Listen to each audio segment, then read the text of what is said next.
오늘 이제 결혼에 대해서 제가 마지막으로 말씀을 나누려고 합니다. 이제껏 나눈 내용들이 있으니까 어렴풋이라도 결혼 그러면 이제 다양한 독신의 상황들을 설정하시는 분들이 있겠습니다. 경제적인 사유든 자기의 자아 성취 때문이든 자기의 선택을 따랐든 아니면 결혼하고 나서 사별을 했든 아니면 이혼을 하게 됐든 다양한 독신의 상황들을 살아가고 있는 분들이 많이 늘었습니다. 그러면 이제 그분들이 결혼에 대해서 갖는 생각이 있겠죠? 그리고 아직 어린 사람들에게는 현실로 다가오지 않은 막연한 미래의 이야기라고 생각할 수도 있겠습니다. 결혼에 대해서 말이죠. 그리고 자라나는 그 세대들인 형제자매님들은 이 막연한 미래가 부모님이나 가까운 친인척들, 친구들의 부모님을 통해서 보는 부정적인 미래일 수도 있고 또 그분들을 지켜보는 어떤 기회로 나도 해보면 좋겠는데? 라고 생각하는 미래일 수도 있겠습니다. 또 이미 결혼 생활을 하고 있는 분들 중에는 결혼 생활을 하고 있지만 어떤 자기와 관련된 혹은 배우자와 관련된 자녀와 관련된 것 중에 마주하고 싶지 않은 진실을 어느 정도 꾸겨서 감춰두고 살아가고 있는 어떤 날은 좀 괜찮은 것 같은데 어떤 날은 한없이 힘들고 그런 현실일지도 모르겠습니다. 또 어떤 분들에게는 지금 12월 달이니까 오히려 크리스마스 설교나 혹은 1년을 돌아보는 자기를 성찰하는 그런 본문으로 설교를 해야 하지 않나? 왜 결혼 얘기를 이렇게 한 7주 정도에 걸쳐서 왜 결혼 이야기를 하고 있는 거지? 라고 이야기하실지도 모르겠습니다. 믿음이라는 건 자기가 믿는 그것을 예배하는 거죠. 예배한다는 것은 그것을 사랑하는 것이고 그것을 숭배하는 것이고 거기에 자신의 시간과 노력, 돈, 생각, 마음 그것들을 거기에 쏟아 붓는 것입니다. 어쩌면 그런 측면에서 믿음이라는 말과 예배한다는 말은 동의어일지도 모릅니다. 예. 옆에 사람 신경 쓰지 마시고 그냥 본인만 설교 잘 들으시면 됩니다. 보통 어른들은 아이들 쳐다보고 아이들은 어른들 눈치 보고 그러는데 자기가 잘 집중해서 들으십시오. 예. 그때 우리 그 책에서 그랬잖아요. 그 교수님 신학자랑 사회학자 두 분이 생각보다 교우들은 말씀을 잘 듣는다. 예. 각자 열심히 들으시면 됩니다. 자세를 바르게 하시고. 예. 그러니까 신앙이라고 하는 것은 우리가 오해를 많이 하는데 단순히 삶의 어떤 영역에만 필요한 게 아니에요. 내가 인생에서 직장 문제가 좀 힘든데 누구 얘기를 들어보니까 108번 절을 하거나 1000일 연속 절을 하거나 아니면 내 주변에 있는 사람이 가지고 있는 그 신앙을 나도 가지면 이 분야의 일은 좀 해결이 되겠는데 싶은 그런 게 아니란 말이죠. 그래서 한때 그런 일들이 실제로 있었는데 그 마피아 같은 범죄 조직들이 이제 미국에도 1900년도 초에는 유명한 마피아들이 좀 있었거든요. 진짜 총 쏘고 이런 마피아들이 있었단 말이죠. 근데 이 사람들이 이제 누가 죽으면은 엄청나게 그 예배당에 와가지고 엄청난 헌금을 하고 신부님한테 이제 죄 용서를 해달라 그런 다음에 장례를 어마어마하게 치르는 거예요. 그건 뭐예요? 어쨌든 그동안은 내가 이 마피아로 살면서 이런저런 삶을 영위하다가 이대로 갈 수는 없으니 이제 이 어떤 종교적 의식과 절차를 통해서 그거를 다 씻어내고 그래도 이왕이면 천국에 간다. 왜냐하면 이제 유럽과 미국, 북미 전체에 걸쳐서는 그래도 기독교의 영향이 컸으니까 마음에 찔림이 있잖아요. 그죠? 우리가 신과 함께라는 그 영화가 원래 웹툰이에요. 웹툰. 그림입니다. 이렇게 쭉쭉 올려서 보는. 그래서 사실은 저도 그 웹툰을 봤는데 영화보다 사실은 그 웹툰이 더 좀 이렇게 섬찟섬찟하게 하는 게 많아요. 불효를 했다든가 누구를 속였다든가 거짓말을 했다든가 그죠? 과소비를 했다든가 이런 찔림을 그 영화에는 그 시간 안에 그걸 다 담을 수가 없으니까 딱 어떤 포인트만 딱 잡아가지고 영화를 쭉 풀어라는 거 아니에요. 물론 그게 뭐 한 두세 편 개봉을 했지만. 그렇지만 웹툰에 보면 훨씬 그 웹툰을 보는 사람을 막 이렇게 뭐라 그럴까요? 양심에 막 찔리게 하는 그런 게 많아요. 근데 왜 양심에 찔릴까요? 그게 불교나 유교에 나오는 그 무슨 지옥 막 거짓말 많이 했던 애들은 막 혀를 다 잘라버리고 막 이런 그런 게 단순히 그게 무서운 데가 아니라 이 유교나 불교에 그래도 우린 좀 익숙하잖아요. 익숙해져 있잖아요. 우리의 삶의 바운더리 어디 안에 있잖아요. 전설의 고향에도 맨날 그런 게 나오고 막 이 이야기는 강원도 옹천에 가난했던 누구를 괴롭혔던 부자가 뭐 이렇게 했다가 욕황상제한테 혼났던 이야기입니다. 이런 게 우리의 삶에 태국 사람도 그렇고 뭐 베트남 사람도 그렇고 우리도 그렇고 중국도 그렇고 캄보디아도 그렇고 그런 영향이 있다 보니까 훨씬 센 거예요, 그게. 그러니까 K-드라마가 히트를 친다. 그러면 어디서 물론 요즘은 좀 달라졌지만 그래도 뭐예요? 비영어권에서 일단 K-드라마가 1위를 찍는 거예요. 근데 그 정서가 왜 비슷해요? 부모님과의 뭐 장유유서 관계라든가 직장에서의 선배와 후배 관계라든가 이런 게 각국이 다르다 하더라도 그래도 이 아시아권에는 좀 서로 공유할 만한 그런 내용들이 있는 것이죠. 그러니까 사람들이 오해를 해요. 믿음이라고 하는 것이 마치 어느 영역에만 필요한 것처럼 생각한단 말이에요. 근데 여러분 잘 들으셔야 돼요. 이게 되게 섬찟한 얘기예요. 내가 신앙을 가졌고 하나님을 믿는데 그렇지 않아요? 그 야구 선수 하는 거나 뭐 이런 사람들 뭐 저는 보지는 않았는데 김하성 선수가 1년에 막 몇백억을 받는 메이저리그 야구 선수란 말이에요. 우리나라 최초로 메이저리그에 가서 골든글러브라는 걸 받았어요. 골든글러브는 1년 동안 그 포지션에서 1루수면 1루수, 뭐 투수면 투수, 2루수면 2루수 그 메이저리그 전체에서 그 한 해 동안 그 포지션을 제일 잘한 사람한테 주는 거예요. 한 번도 우리나라에서는 그런 골든글러브를 받은 선수가 없어요. 김한성이 처음 받은 거예요. 1년에 몇백억을 받는 선수예요. 근데 루틴이 있대, 루틴. 아침에 일어나면 그 사람의 하루의 루틴이라고 하는 게 뭐 하고 잠은 몇 시에 자고 이런 뭘 먹고 이런 게 다 어디에 맞춰져 있어요? 야구에 맞춰져 있어요. 비시즌인데 아직 지금 시즌 시작 안 했어요. 야구는 시즌 준비 중이에요. 이제 비시즌기예요. 이제 조금 더 계절이 지나면은 이제 스프링 캠프라 그래가지고 봄에 이제 막 몸 만들고 다시 훈련을 해가지고 이제 딱 시작을 해요. 시즌을 시작을 해요. 그죠? 얼마 전에 이제 가을 야구를 하는 게 다 끝나는 거죠. LA 다저스가 우승하고 한국은 또 LG가 우승했나? 뭐 하여튼 그렇잖아요. 그런데 그거를 위해서 다 맞추는 거예요. 그러니까 그런 사람들이 하는 말이 뭐예요? 야, 너는 재능은 있는데 너처럼 살면은 메이저리그 못 가. 야, 전 세계에서 제일 야구 잘한다는 사람들이 메이저리그로 다 오는 거야. 거기서도 1년에 딱 한 명한테만 주는 거예요. 그 포지션에. 별게 아닌 게 아닌 거예요. 야구를 안 좋아하는 사람한테는 김하성이 누구며 김하성이 골든글러브를 받은 게 별일이냐 그러겠죠? 그러니까 여러분들이 여러분 자녀를 보면 여러분 자녀들이 뭐 아이돌을 좋아하고 자기가 좋아하는 가수를 좋아하고 뭐 게임 잘하는 뭐 페이커라는 게임 잘하는 우스워 보이잖아요. 아니네, 우스운 사람이 아니에요. 페이커는 그냥 그 e스포츠라고 말하는 이 컴퓨터 게임에서는 이 나이 또래나 젊은 남자들이 보기에는 영웅이에요. 거의 이순신급이에요. 네. 여러분들에게도 뭐 그런 사람이 있을 수 있잖아요. 조용필이든 뭐 남진이 됐든 나훈아가 됐든 패티김이 됐든 뭐 김 시스터즈가 됐든 그런 게 있는 것처럼 말입니다. 그러니까 뭐예요? 나는 조용필 좋아해. 그런데 진짜 좋아하는 사람 입장에서는 대충 좋아하면 뭐라 그래요? 야, 넌 팬 아니야. 이 진짜 좋아하는 사람들은 뭐냐? 맨날 택시 타고 따라다니고 회사 그 사람들이 월급을 회사 가서 열심히 일하는 이유가 뭐예요? 조용필 콘서트 가려고 하는 거예요. 조용필 굿즈를 사고 막 그 BTS 굿즈 사고 BTS 중에 누가 책 내면은 막 BTS 팬들이 그 사람 책 한 권 살 것 같아요?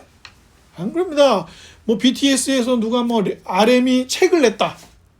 바로 베스트셀러 찍을 수 있어요. 왜요? 팬들은 한 권을 사지 않아요. 막 20권씩 사가지고 엄마 주고 아빠 주고 자기 친구 주고 막 그 왜 그래요? 자기가 그 대상을 예배하기 때문에, 그 대상을 사랑하기 때문에 그러는 거예요. 그죠? 우리도 마찬가지예요. 우리는 하나님을 믿는다고 말한단 말이죠. 그러면 어느 우리의 삶의 영역도 하나님이 다스리지 않는 공간은, 영역은 없는 거예요. 근데 우리는 마치 어떤 영역은 하나님의 뜻대로 막 예배 오면은 깨어서 말씀 듣고 찬양 부르고 또 교우들하고 얘기할 때는 이렇게 저렇게 뭐 믿음이 D형 큐티가 얘기한단 말이에요. 근데 끝나고 일상으로 돌아가면 아이들한테는 오늘은 주일 오전 예배만 드리고 빨리 와. 내일이 기말고사인데 주일 오후 예배랑 저녁 예배 이런 거는 네가 지금 그런 거 하겠어? 하나님도 다 이해하셔. 집에 와서 공부해. 하나님의 영광을 위해서 공부해갖고 1등 찍어. 뭐 100점 맞아. 이런 식으로 한단 말이죠. 그래서 제가 어렸을 때 주일학교 다닐 때도 고3 되면은 뭐 교회 뭐 대부분에 의해서 이제 열애해 주는 거예요. 고3 되면.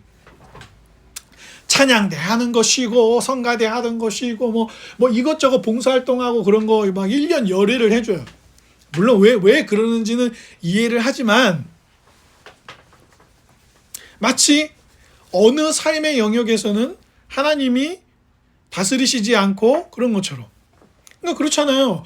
야구 선수는 야구를 잘하기 위해서 계속 하고, 또 제가 아는 분 중에 손 모델 하시는 분이 있는데, 제가 친하다는 게 아니라 제가 알게 된 분 중에, 근데 손 모델을 하니까 집에서 설거지나 이런 거 하나도 못해요. 이걸로 돈을 버니까 상처가 나도 안 되고 뭐가 해도 안 되고 피부가 안 좋아져도 안 되니까 남편이 다 하고, 만약에 자기가 해야 되면 장갑을 막 2중 3중 끼고 하는 거예요. 그죠? 그러니까 사랑하고 예배하고 내 인생에서 중요하다고 생각하는 가치관과 신념이 있으면 그것을 중심으로 모든 것을 정렬시키잖아요. 그죠? 거기에 맞춰서 정렬하잖아요. 고3이 나 고3 됐네? 그래도 공부를 좀 해야 되지 않겠어? 그러면 이제 이 젊은이의, 청소년의 1년은 그거를 중심으로 다 맞춰지잖아요. 그죠? 만약에 누가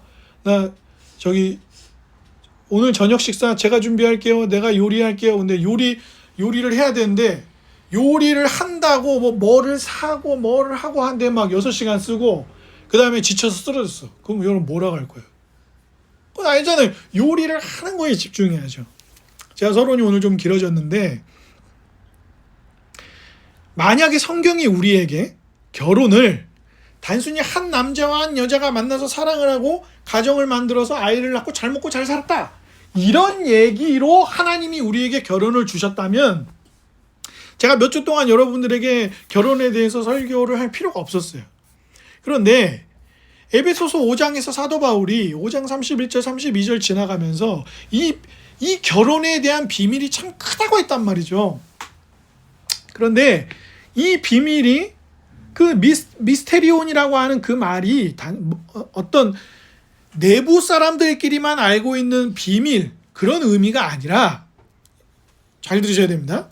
하나님께서 성령님을 통해서 우리에게 드러내 주시는 거예요. 뭘? 우리가 예상하는 것보다 더 뛰어넘는, 더 놀랍고 아름다운 진리를 표현하는 데 사용하는 말이 이 큰 비밀이에요. 그런데 이 비밀을 뭐라고 말했냐면, 결혼은 두 남녀가 만나서 사랑을 해서 그냥 가정을 이루어서 행복하게 살았답니다 하기 위해서 하나님이 우리에게 주신 것이 아니라, 하나님이 세상을 만드시고 하나님의 뜻대로 살아가는 삶이 무엇인지를 우리에게 더 잘 알게 해주시기 위해서, 즉 결혼이라는 것 자체로도 복을 누리는 방편으로 우리에게 주신 것이지만, 결혼을 통해서 성부, 성자, 성령 삼위 하나님이 함께 나누시는 삼위일체 하나님의 사랑이 얼마나 크고 복된지도 경험하고, 또 남편은 아내를 주님이 교회를 사랑하신 것처럼 사랑하고, 아내는 남편의 뜻을 마치 주님의 뜻인 것처럼 함께 기대어서 살아가는 그 삶이 예수 그리스도를 믿음으로 누리는 복을 더 확장시키고 놀랍게 경험하는 역할을 하게 한단 말이죠. 예를 들어서 보세요. 어떤 남자가 또 어떤 여자가 커서 성인이 돼서 군대를 가고 직장 생활을 합니다. 직장 생활을 하고 결혼해서 아이를 낳아요.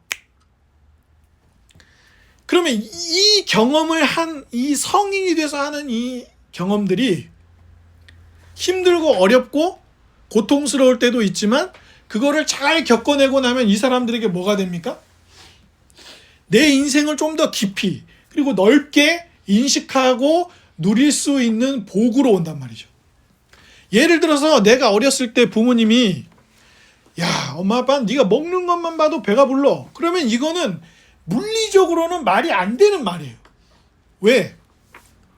엄마 아빠도 배가 고플 텐데 왜 자식이나 젊은이들이 먹는 것만, 젊은 어린 학생들이 잘 먹는 것만 봐도 배가 부르는 게 일어날 수 있는 일이에요?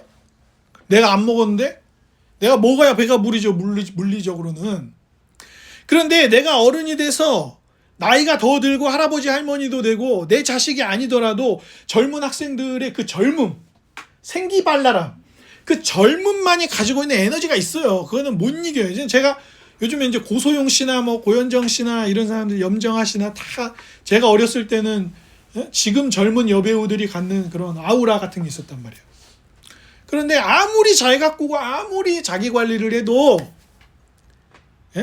이제 요즘 20대 젊은 여배우들이 나와가지고 막 사랑 드라마 찍고 이런 거랑 고현정 씨나 이런 사람들이 사랑 드라마를 지금 하는 거랑 같지 않단 말이에요. 안 예쁘다 이런 게 아니라 예쁘지 않다 멋지지 않다는 게 아니라 성숙된 어떤 뭐가 있을지 몰라도 젊은이만 가지고 있는 에너지는 없어요. 그 사람들에게는.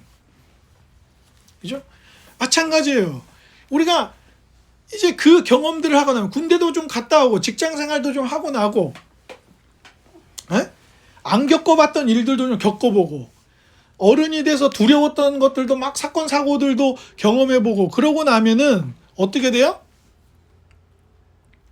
좀 더 인생을 이해하는 폭과 즐거움, 그러니까 즐거운 것도 어린 애들이 세상 보고 즐거워하는 것보다 어른들이 돼서 이제 그렇게 좀 성숙해지고 경험이 쌓인 즐거움이 훨씬 크단 말이에요. 그러니까 예전에 내가 어렸을 때는 어른들이 야, 쇠도 씹어먹을 나이야 막 이러면서 더 먹어 할머니 짓고 그러니까 이제 한국 할머니들도 유명해졌어요. 외국에. 왜냐면은 자기 엄마가 자기 아빠가 캐나다 사람인가 그래요. 결혼해갖고 캐나다에 사는 거예요. 근데 방학이 되면 외할머니 보러 방학 때마다 한국에 왔대요. 딸이 2명인데.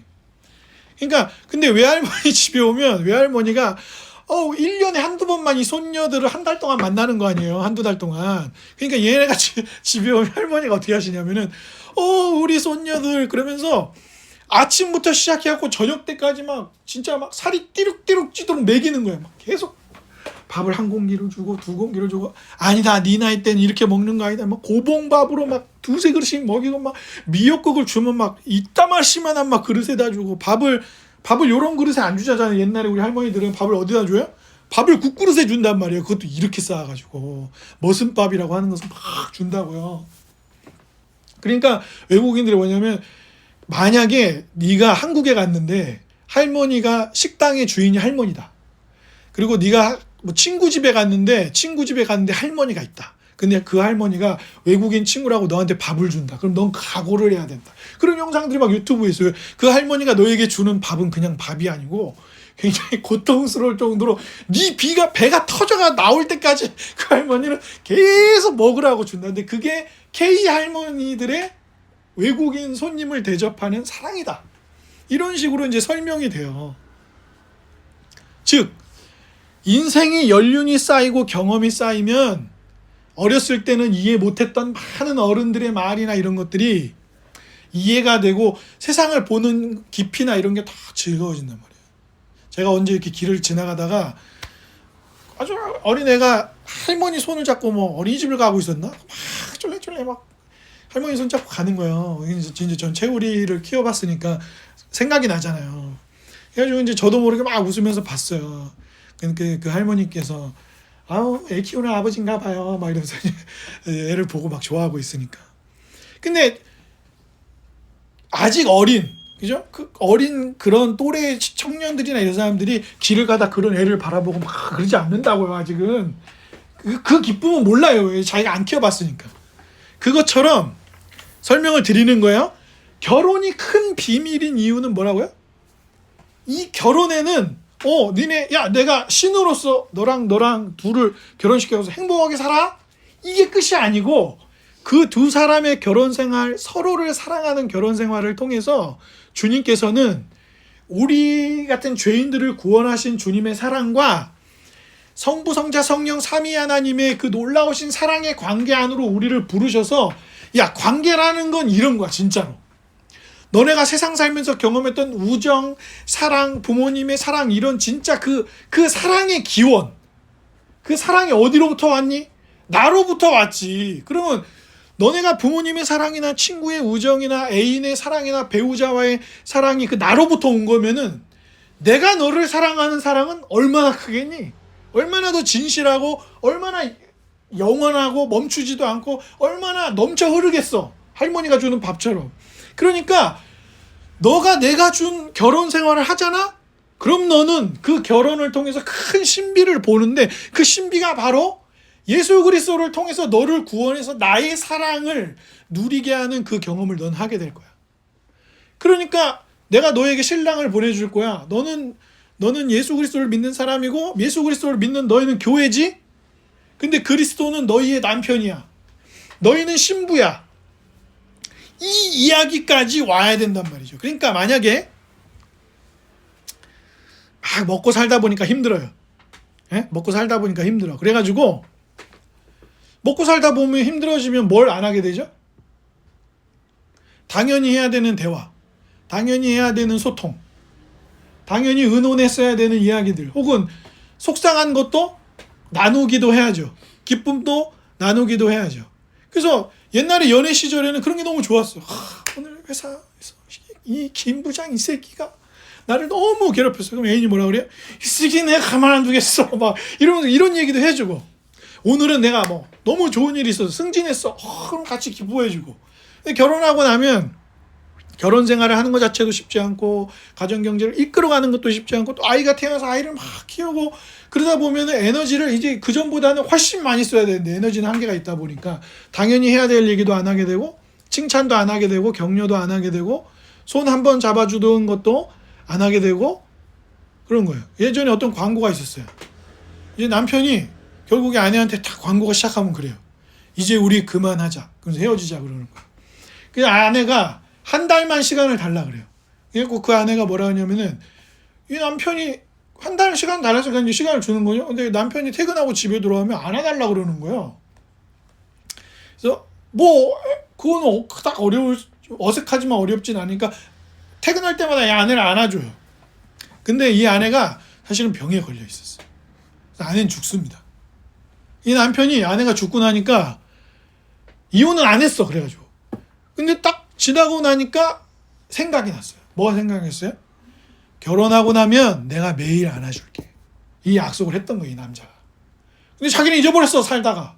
근데 이 아내는 그걸 기억하고 자기 죽음이 얼마 안 남았으니까 그게 광고예요. 광고 영어 아니고.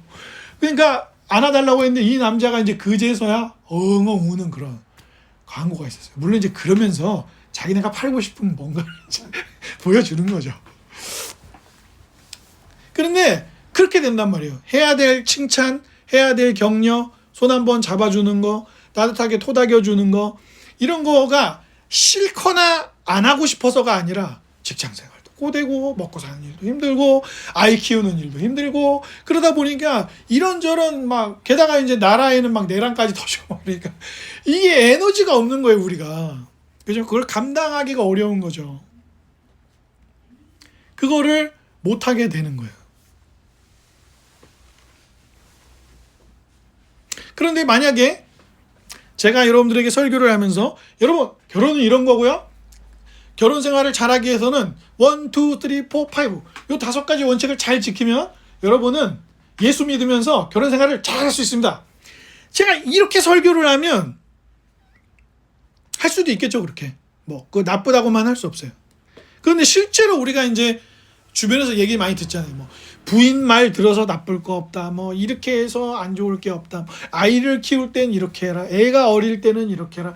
애가 청소년이 되면 이렇게 해라. 뭐, 이사를 어디로 가라. 뭐, 재테크를 어떻게 해라. 노후 준비를 어떻게 해라. 건강을 위해서 뭐를 해라. 물론, 이런 인생에 대한 엄청난 얘기들을 우리가 많이 들어요.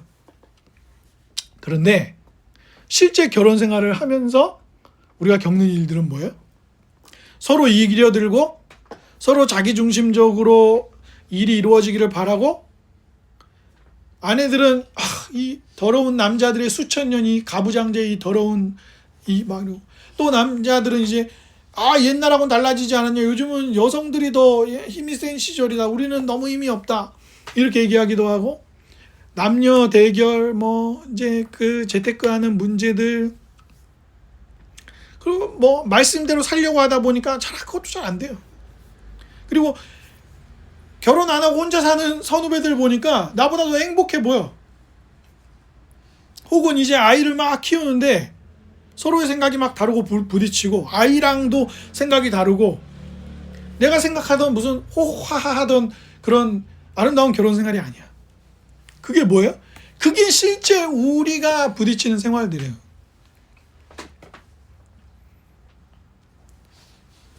제가 사라였으면 아브라함은 죽었어요. 예? 죽었다고. 2번이나 나를, 이 여자는 제 부인이 아닙니다. 그리고 그 나라에 힘센 왕이 있다고 하고 자기 부인을 예쁘다고 데려가요. 근데 그때마다 아브라함은 제 부인이 아닙니다. 그러면서 부인을 보내.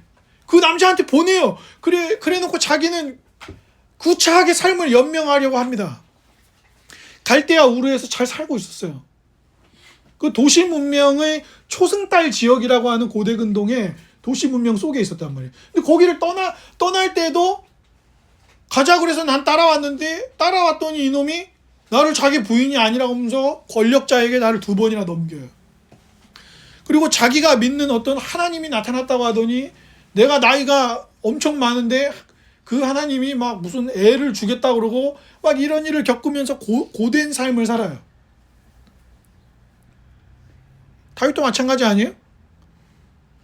자기 부하 죽이고, 그 부인, 그러니까 부하 죽인 것도 그 부하의 여인에게 나쁜 짓 한 것을 감추기 위해서 부하를 죽이죠. 그죠? 그리고 그 부인을 빼앗습니다. 보아스도 마찬가지 아니에요?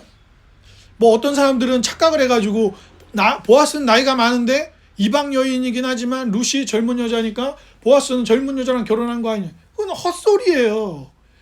이방인은 유대 사회 안으로 들어올 수 없다니까요. 사람 취급을 받을 수 없는데, 나오미의 망한 집안의 조롱거리가 되는 망한 집안의 외국인 며느리로 와가지고 폐지 줍는 생활을 하고, 난민인데 혐오나 차별을 받으면서, 그죠? 보아스가 이 여인과 결혼하면 사람들이 보아스를 칭송하는 게 아니라 보아스는 왜 저런 짓 하는 거야? 하고 비난을 받을 수 있고, 그런 상황인데 그런 일들이 일어나고. 라합은 달랐겠어요? 라합이 비록 생명을 부지하고 여리고성에서 살아남아서 유대 사회의 일원이 되었지만 그 여인이 유대 사회에서 엄청난 환대를 받았겠습니까? 라합이? 아니죠. 환대를 받을 리가 없죠. 그런데 그렇게 되죠. 모세는요. 모세는 부모님도 어쨌든 애를 살리려고 한 거긴 하지만 살지 죽을지 모르고 갈대 상자에 넣어서 떠내려 보낸 거 아니에요. 죽을 수도 있는 거예요, 거기서. 결론이 그렇게 안 난 걸 우리가 아니까 그런 거죠. 즉 무슨 이야기입니까? 결혼은 행복한 거야. 사랑하는 여자를 만나서 결혼 생활하면 행복하겠지. 내 인생이 나아지겠지. 소울메이트, 영혼의 단짝. 나는 행복할 거야. 그렇게 만났어요. 근데 우리가 실제로 겪으면 서로의 이기심, 서로 다르게 살아온 삶, 서로가 생각하는 행복이나 자아 성취, 또 자녀에 대한 기대나 준비들, 이런 것들이 다 다르니까 마주하는 거는 내 마음대로 안 되니까 아주 고통스럽다고요. 그래서 구원인 줄 아는 거예요. 결혼이 구원인 줄 알고 했더니 후원이 아니네. 나를 있는 모습 그대로 받아주고 나를 아껴주고 자기를 주면서까지도 나를 사랑해 줄 줄 알았는데 그게 아니라는 걸 우리는 확인하게 됩니다. 그래서 사람들은 이제 어떤 길을 또 선택하는 거예요? 야, 결혼은 구원이 아니야. 혼자 사는 게 100만 번 나아. 그래서 다른 길을 또 선택하기도 해요. 그러나 거기서도 원하고 바라는 만큼의 구원을 얻지 못하는 것입니다. 그것이 우리 삶이에요. 다윗은 자기가 밧세바를 취하면 쾌락을 누릴 수 있을 거라고 생각했겠죠. 행복이 있을 수도 있다고 생각했을지도 몰라요. 내가 왕인데, 내가 권력이 있는데. 그죠? 양떼를 지키며 목동 생활하던 그 젊고 하나님의 영광을 위해 골리앗을 죽이던 그 모습이 아니잖아요, 다윗이. 전쟁에 나가는 계절인데 늦잠을 자고 일어나서 오늘은 뭐라, 우리 애들은 나가서 잘 싸우고 있나? 원래 왕도 나가서 싸우는 계절이었거든요. 근데 이렇게 늦잠 자고 일어나서 보니까 예쁜 여자가 보이는 거예요. 나쁜 짓 하는 거죠. 혹은 정말 어떤 사람을 사랑해서 호세아 선지자 같은 사람도 있는 거예요. 호세아 선지자는 고멜이랑 자유연애를 했습니까? 호세아 선지자가? 하나님이 고멜하고 결혼하라고 하는 거예요. 결혼을 했네요. 아이도 낳았어요. 아이를 한 명만 낳은 것도 아니에요. 여러 명 낳습니다. 근데 고멜이 당신과의 결혼 생활은 너무나도 지루하고 재미가 없어요. 여러분, 선지자랑 결혼하면 뭐가 행복하겠어요? 호세아 선지자랑 결혼하면 좋으실 것 같아요? 그렇지 않죠? 선지자가 뭐 그렇게, 여러분 구약 성경 잘 읽어보세요. 선지자는요, 이스라엘 나라에서 이렇게 환대받는 직업이 아니에요. 선지자는 늘 나가서 뭐 해야 돼요? 김채울 형제요, 이렇게 살면 안 됩니다. 하나님의 뜻은 이런 거예요. 그러면 이 형제가 호세아 선지자를 뭐 그렇게 좋아하겠어요? 그죠? 그렇게 좋아할 만한 직업이 아니에요. 그러니까 다른 인생의 기쁨과 쾌락을 찾기 위해 떠났는데 하나님은 그래, 그 여자가 나쁜 여자니까 너는 가늠한 여자니까 너는 그 여자를 버리고 이제 새 여자 잘 만나서 행복하게 살아라 호세아, 이런 게 아니라 데려와라, 다시 고멜을 다시 데려와라, 이러시는 거예요.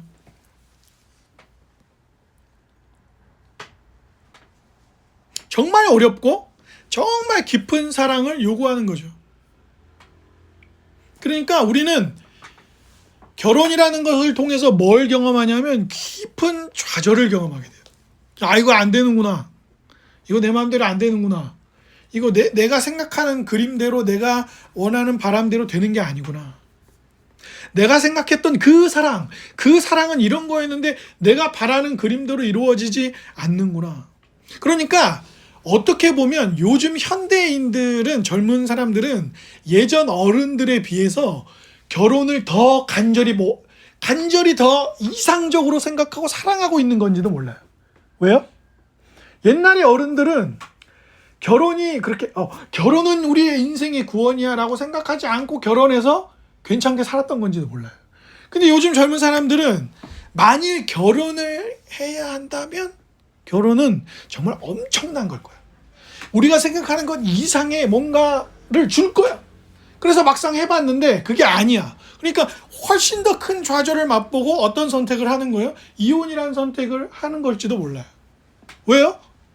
결혼이 구원이 되어줄 줄 알았고, 결혼이 이런 비교나 다툼이나 용납하지 못함이나 서로의 이기심이나 참아야 하고 견뎌야 할 것이 아니라 정말 나를 받아주고 수용해주고 아껴주고 나의 그런 못난 점까지도 받아주는 그런 놀라운 걸 경험할 줄 알았는데 오히려 그것이 안 돼서 이혼을 선택하는 것일지도 모르는 거예요. 왜요?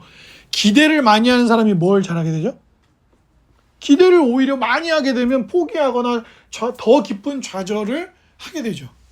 그러니까 요즘 한국 축구 이제 안 돼. 한국 축구 너무 실망했어. 이런 사람들은 평소에 어떤 사람들이? 그 사람들이 축구 좋아했던 사람들이에요. 여러분, 평소에 축구에 관심이 없었으면은 왜 그렇게 사람들이 손흥민 하는지, 뭐 이강인의 왼발이 뭐 얼마나 대단한 왼발인지 이런 관심이 없으니까 별로 몰라요. 그런데 축구를 정말 평소에 열심히 보고 좋아했으니까 예? 축구 협회는 막 문제가 있다. 회장이 물러나라. 막 이런 얘기를 왜 하는 거예요? 축구를 정말 좋아하니까 그런 얘기를 하는 거예요. 그죠? 그리고 공부를 열심히 안 하는 학생들은 시험이 끝나고 막 그렇게 그러니까 잠깐은 스트레스를 받죠. 이 점수와 이 등수에 그다지 충격을 받지 않아요. 근데 정말 열심히 해가지고 나의 모든 것을 쏟아부었던 학생들이 오히려 좌절하고 또 일어나요. 왜? 내가 이렇게 시간과 에너지와 뭔가를 쏟아내봤는데 안 될 때 경험한 좌절이 있는 거예요. 오히려 공부 안 하는 학생들은 그냥 잠깐 그날 좀 성적표 받을 때 충격받고 막 끝나면 야 시험 기간 끝났다 노래방 가자 영화 보러 가자 놀이공원 가자 이러지. 오히려 이제 공부 좀 열심히 하고 관심 있는 애들 시험 기간 딱 끝나면 뭐래요? 아 평소에 더 해야 되는구나. 이런 게 부족했구나. 그런 생각하지. 그러지 않는단 말이에요. 공부 안 하는 애들이 회복 탄력성이 훨씬 좋아요. 왜? 내 인생이 그렇게 중요하지 않은 거거든요. 근데 이게 인생이 중요하다고 생각하면 기대가 커서 그렇게 되는 거예요. 그러니까 사랑하는 여러분, 우리가 뭘 살펴봤었죠? 결혼에 대한 많은 오해들을 살펴봤었잖아요. 그죠? 결혼의 핵심 가치가 우리가 아니라 자기에게 있다고 생각하는 것들. 소울메이트, 배우자가 있는 그대로 나를 받아주고 지극히 나의 이상적인 이 만족을 채워줄 거라고 생각했던 것들. 그리고 내가 생각하는 사랑이라고 하는 감정을 정말 심장 두근두근하게 막 로맨틱하게 다 채워줄 거라고 생각했던 기대들. 그리고 이 결혼이 아주 실용주의적으로 나를 완성시켜주고 채워줄 수 있을 거라고 생각했던 기대들. 그리고 이 결혼 안에서의 어떤 성생활도 나를 만족시켜줄 수 있을 거라고 생각했던 것들. 이런 것들이 이제 깨어지는 것이죠.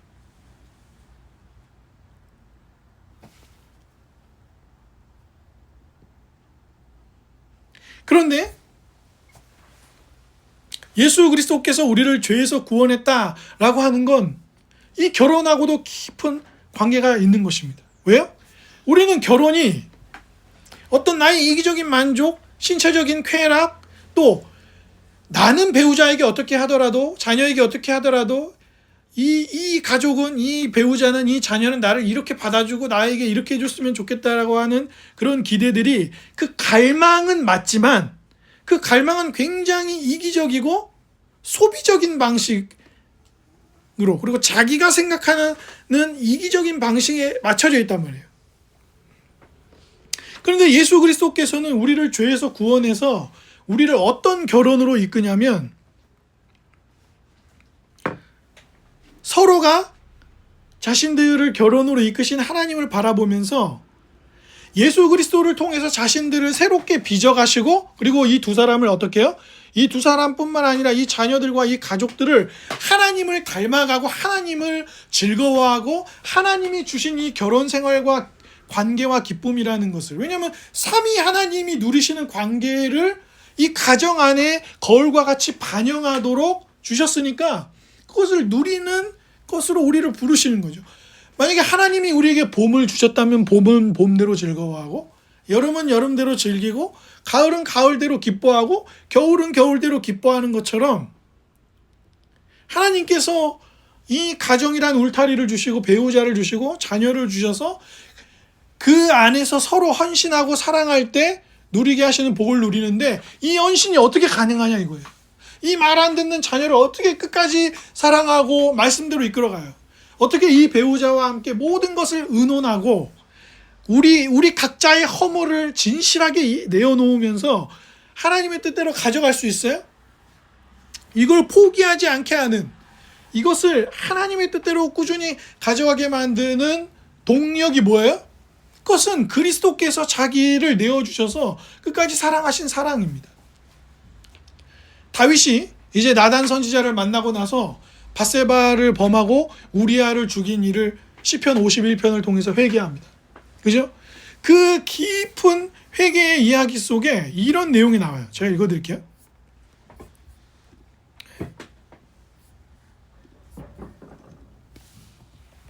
시편 51편인데요. 다윗이 이런 고백을 합니다. 저는 제가 무엇을 잘못했는지 잘 알고 있습니다. 뿐만 아니라 나는 하나님을 향해서 반역을 저질렀고 이러한 나의 처지로 아파합니다.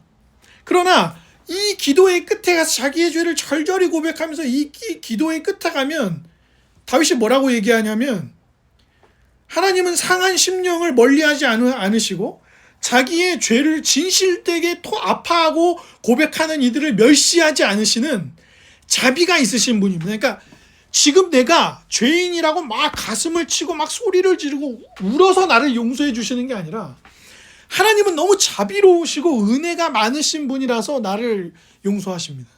내가 눈물을 많이 흘렸기 때문에, 내가 큰 소리로 기도했기 때문에, 혹은 내가 멈추지 않고 100일 동안 1000일 동안 기도했기 때문에 주님이 나를 용서해 주시고, 그러니까 내가 기도했기 때문에 나를 용서해 주시는 것이 아니라 주님이 자비로운 분이셔서 그 자비 때문에 내가 용서를 받고, 그 자비를 경험한 나는, 내가, 그죠? 손님이 왔는데 나는 양이 많은데 이 양이 한 마리밖에 없는 집에 양을 뺏어서 한 그 나쁜 놈임을 인정하고 그 자비를 베풀지 않은 사람이 나라는 걸 아는데, 하나님은 자비가 많으셔서 내가 그 자비를 이제 다시 그 자비 앞에 서오니 내가 이렇게 회개할 수 있고 다시 회복할 수 있습니다. 그리고 그게 뭐예요? 구약을 잘 아는 사람들에게 마태복음 1장에 딱 들어가서 낳고가 나오면 이게 뭐, 이 족보가 뭐야 라고 하는데, 시아버지가 며느리에게서 자녀를 낳고 이방인, 멸망당해야 할 이방인 여인에게서, 그러니까 오히려 유대인들이, 이스라엘 사람들이, 야, 우리의 국모야, 우리 조상들 중에 유명한 여인이야 라고 할 만한 여인은 안 나오고, 오히려 마태복음 족보에서 이름이 된 남자들을 제외하고 나오는 여자들의 이름은 다말, 라합, 룻, 마리아와 같이 죄인이라고 취급받고, 야, 그러니까 뭐라고 그러니까 나쁘게, 이제 사실은 나쁜 말인데 뭐예요? 야, 이 콩가루 집안이네. 그러니까 뭐 마태복음 1장을 딱 시작하면 예수님은 콩가루 집안 출신이니라, 이런 얘기예요. 나쁘게 말하면. 예? 시아버지가 며느리한테 애기 낳고 막 이방인 여자랑, 그러니까 이 집안은 명예도 없고 수치스럽고 다윗 같은 멋진 왕조차 충직한 부하를 죽이고 빼앗은 여인에게로 이어지는 족보. 근데 하나님이 어떻게 하신다고요? 자신의 자비로 이들의 죄를 용서하시고 이들을 새롭게 해서 어디로 이끄신다고요? 큰 신비, 성령께서 일하셔서 새로 만들고 하나님의 깊은 뜻을 이해하게 만드는 이 큰 신비로 이끄신다는 거죠. 그러니 사랑하는 여러분, 저를 보십시오. 오늘 당장 집에 돌아가면 아내와 아이, 그리고 이제 홀로 있게 된, 뭐 사별을 했든 어떠든 간에 홀로 있는 나의 삶 등에 대해서 우리는 자주 자기를 봐요. 예? 거울을 본다고요. 나르시시즘이라는 말의 어원이 뭐예요? 그리스 신화에서 온 거 아니에요. 뭐예요? 물속에 있는 내 모습만 보는 거예요. 물속에 있는 내 모습만. 그러니까 나는 결혼에 대한 이런 갈망과 또 내 인생에 대한 이런 바람이 있었어. 행복하기를 원했어. 지금 집에 와갖고 내 남편을 보고 내 아이를 보고 나의 삶의 형편들을 보고 막 이런 걸 보니까, 이건 아니야. 이건 아닌 것 같아 좀. 그리고 자기를 보면 또 자기 성찰이 강한 사람들 있잖아요. 예? 자기의 못난 점을 잘 보는 사람들. 그럼 내가 못나서 다 이렇게 되고, 내가 잘못해서 다 이렇게 된 거야. 내 인생은 망가진 거야. 아니에요, 여러분. 이때에 사도 바울이 뭐라고 하는 거예요? 남편들이요, 어떻게 하라고요? 주께서 교회를 사랑하신 것처럼 아내를 사랑하십시오. 아내들이요, 주님이 여러분들의 주가 되셔서 여러분들의 삶을 이끄신 것처럼 그분의 은혜 가운데 있으십시오. 그러면서 에베소서 5장에 그 얘기를 하지만 에베소서 앞부분에 뭔 얘기가 나왔어요? 허물과 죄로 죽었던 너희를 살리셨도다. 그때는 너희가 은혜도 모르고 아무것도 모르고 너희들 마음대로 살고 하나님을 거역하고 막 그랬는데, 죄와 허물로 죽었던 너희를 사람이 되어 오셔서 그 아들을 주신 사랑으로 너희를 살리셨도다. 이 자비가 너희를 교회되게 했도다. 자, 이 자비가 뭐예요? 여러분을 살게 한다는 거예요. 예? 부모님한테 인정받으려고, 부모님한테 땅 물려받으려고, 부모님한테 내가 괜찮은 자식이라는 걸 증명하려고 공부하는 게 아니에요. 그리스도인들은 하나님이 주신 이 세상을 잘 이해하고 이 세상을 여러 방면으로 이해해서 나에게 주어진 것을 살아내서 그것으로 하나님과 이웃들을 사랑하는 삶을 사는 거죠. 구주께서 나의 같은 죄인을 사랑하셔서 자비를 베푸신 것처럼 말입니다. 우리가 결혼을 하는 것은 단순히 저 사람 예뻐, 저 사람 멋져, 결혼해서 행복하게 저 푸른 초원에 그림 같은 집을 짓고 한번 살아봐야지가 아니고, 그런 요소들이 부차적으로 있지만 이 놀라운 관계, 이 부부가 아니고서는 절대로 다른 사람하고는 경험할 수 없는 이 인격적이고도, 그리고 그 인격적이기 때문에 실패하면 서로에게 깊은 상처를 주는 이 좌절을 하게 만드는 이 관계를 남들에게 보여주기 위해서, 나의 어떠함을 증명하기 위해서, 무슨 돛 닦는 것처럼이 아니라 나를 하나님의 사랑 안으로, 그 죄로 인해 떨어져 있던 나를 하나님의 사랑 안으로 부르셔서 그 삼위 하나님의 사랑을 반드시 경험하고 말게 만드는, 그래서 내 양심을 막 일깨우셔서 하나님을 사랑하기 때문에 하나님을 사랑하는 선택들을 반복적으로 하는, 그래서 불의를 저지르지 않고 부정을 저지르지 않고 하나님의 말씀을 향해 계속 나아가게 만드는 그 예수 그리스도의 죄인된 나를 향한 사랑을 절절히 매일 경험하는 그것 때문에 이 결혼을 복되게 경험해 가는 것이죠. 그러니까 이것을 깨닫지 못하는 사람에게는 공부고 직장이고 친구고 가정이고 결혼이고 아무 소용이 없다는 거예요. 거기서 경험하게 되는 건 뭐예요?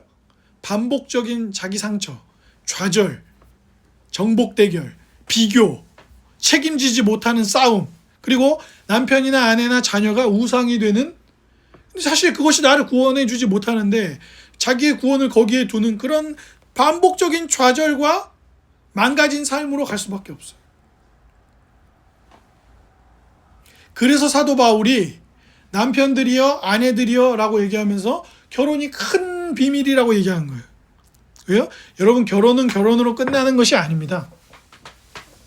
여러분에게 주어진 결혼은 하나님의 사랑을 깊이 깨닫고 그 사랑을 예수 그리스도를 통하여 우리의 죄를 씻으시고 새롭게 만드는 은혜를 경험하게 하는 것입니다.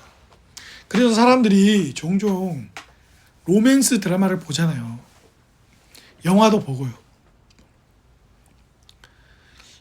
역대 흥행 1위를 찍지는 못했으나 사랑 이야기, 잘 만들어진 사랑 이야기가 실패하는 걸 본 적 있으세요? 잘 만들어진 로맨틱 드라마 같은 게 실패하는 거 본 적 있으시냐고요? K-드라마 얘기를 맨날 하지만 물론 장르물을 좋아하는 사람들도 있죠. 그런데 사랑의 불시착이나 겨울 연가나 가을 동화나 이런 드라마들 다 무슨 드라마예요? 남녀 사랑 얘기예요. 남녀 사랑 이야기입니다. 일본에서 내 머릿속에 지우개가 그렇게 히트를 쳤었대요. 우리나라에서보다 더 했던 것 같아요. 사랑의 불시착도 코로나 기간 동안에는 일본 넷플릭스에서 계속 1위를 찍었습니다. 시청시간 1위를 찍었어요. 왜 그럴까요? 왜? 사람들이 왜 그 잘생기고 예쁜 두 배우가 나와서 막 우여곡절을 겪고 결국에는 아름다운 사랑을 이루는 이 로맨스 드라마에 왜 그렇게 사람들은 봤던 얘기 아니에요? 최근에도 박서준, 원지한 두 주연의 경도를 기다리며라는 드라마를 하고 있어요. 그리고 곧 서현진 씨 나오는 드라마도 또 거기도 사랑 얘기예요. 그럼 왜 이렇게 반복적으로 사랑 얘기를 옛날에 섹스피어가 쓴 사랑 얘기도 있고, 햄릿 같은 그런 비극적인 얘기도 있지만 사랑 얘기도 있잖아요. 로미오와 줄리엣. 물론 로미오와 줄리엣은 좀 비극적으로 끝나긴 하는데 어쨌든 제가 알고 있기로는 로미오와 줄리엣은 죽지만 그 로미오와 줄리엣의 집안이 원래 원수잖아요. 근데 아마 죽고 나서 그 두 집안이 약간 화해 모드로 가게 되는 그런 게 있을 거예요. 원작의 끝부분엔. 우리는 그 두 사람이 죽었다고만 많이 기억을 하지만 그 두 집안의 얘기는 그렇게 흘러가기도 합니다. 그만큼 우리는 사랑에 배고픈 거예요. 그 사랑의 완성, 우리를 받아주고 수용해주고 아껴주고 자기를 다 내어주면서까지 주는 그 희생의 사랑을 우리는 목마르다고요. 그런데 그 사랑은 우리가 말하는 것들이나 우리가 기대하는 것들이나 각 시대의 문화들이 우리에게 강조해서 보여주는 것으로 되는 것이 아니고, 우리 같은 죄인을 사랑하여 아들을 내어주신 아버지의 그 자비로운 사랑, 콩가루 집안 족보를 제시하면서 이 족보를 새롭게 만들어서 이들을 죄에서 건져서 용서하고 구원하는 그 사랑. 만약에 예수님의 제자들이 야, 예수님은 진짜 명예로운 집안 출신이고 진짜 골드, 금가문 출신이야 라고 할 것 같았으면 마태복음 1장 같은 족보가 가능했겠습니까? 불가능하죠. 예수님은 콩가루 집안에서 태어나신 분이야 라고 하는 게 마태복음 1장의 족보인데 불가능한 얘기란 말이에요. 오히려 더 멋져 보이게 했겠죠. 예? 그래서 맨날 뭐라 그래요? 우리는 뭐 경주 이씨 30 무슨 파에 30 몇 대손, 그 배우 정혜인 씨가 정약용 후손이라면서요. 예? 그러니까 신문기사 난단 말이에요. 정약용의 몇 대 후손 배우 정혜인, 올고든 캐릭터로 뭐 드라마 어디에 나와, 이렇게 나온다고요. 근데 마태복음 1장은 예수님은 콩가루 집안 출신, 이렇게 나오는 얘기란 말이에요. 그런데 오히려 그것을 통해서 우리를 새롭게 하시고 복되게 하시고 복된 은혜로 불러서 사랑할 수 없는 이들을 사랑하게 만드는, 포기하지 않는 사랑으로 우리를 부르시는, 그죠? 그 사랑을 경험하게 하신단 말이에요. 그러니까 주 안에 사랑하는 여러분, 결혼을 하나님이 마치 우리의 삶의 결혼에는 막 관여 안 하시는 그런 분으로 생각하지 마시라고. 결혼은 하나님의 뜻 안에 있는 거예요. 그리고 여러분이 결혼 생활을 하나님의 뜻을 잘 이해하고 그 자비를 알아서 서로를 잘 아껴주고 보살펴주고 권면해주고 말씀으로 서로를 세워줄 때, 돌볼 때, 서로의 이야기를 들어줄 때, 그때 뭐가 이루어지는 거예요? 여러분은 하나님의 사랑을 더 깊이 체험할 수 있어요. 근데 하나님이 결혼을 하게 해주셨지만 이 결혼 생활하는 건 내가 알아서 하겠습니다, 이렇게 가시잖아요. 그러면 여러분은 이제 뭐가 생기냐? 복음을 경험할 수 없어요. 복음을 잘 경험할 수 없다. 왜? 이 결혼을 주신 하나님의 놀라운 큰 비밀의 목적이 있는데, 그분이 주신 자비로, 그분이 주신 자비를 함께하는 생활을 못하면 깨지는 거예요. 그리고 그것은 배우자와 가정으로만이 이어지는 것이 아니라 하나님은 교회를 뭐라 그랬어요? 교회를 그리스도의 신부라고 그랬어요. 즉, 내가 아직 결혼을 안 한 독신이든 아니면 결혼을 했는데 이혼을 했든 결혼을 했는데 사별을 하고 혼자 있든 간에